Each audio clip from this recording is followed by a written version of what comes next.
thème pertinent et actuel que vous avez choisi pour la présente Assemblée générale nous interpelle tous. Car la lutte contre la corruption est un principe actif, un processus, une pratique que chaque nation, chaque génération doit apprendre et appliquer pour construire une société démocratique et prospère. La corruption, en effet, est un phénomène insidieux et pernicieux qui freine notre marche vers le progrès.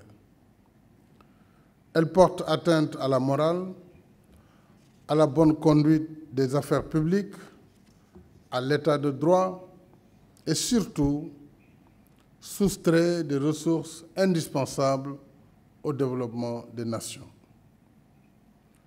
Moyen privilégié d'infiltration des structures étatiques par les organisations criminelles, la corruption empêche également aux autorités de faire face efficacement au crime transnational organisé.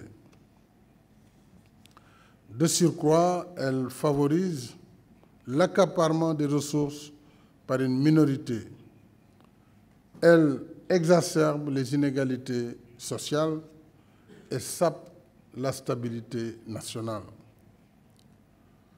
Aujourd'hui, un certain nombre d'indicateurs de gouvernance révèlent que la corruption reste un obstacle significatif à l'émergence de plusieurs pays de notre continent.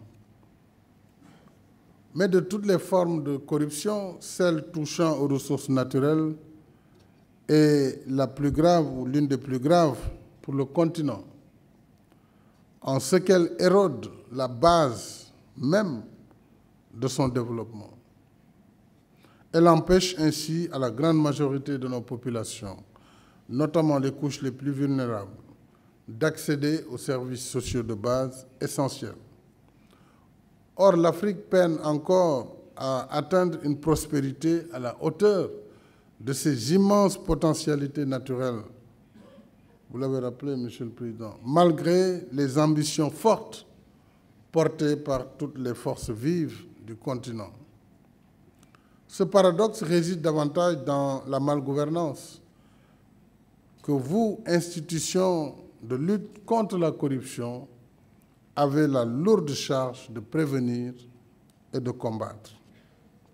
Il est donc impératif pour notre continent de construire des mécanismes anticorruption intégrés, adaptés et dynamiques, aptes à assurer une gestion transparente de nos richesses naturelles.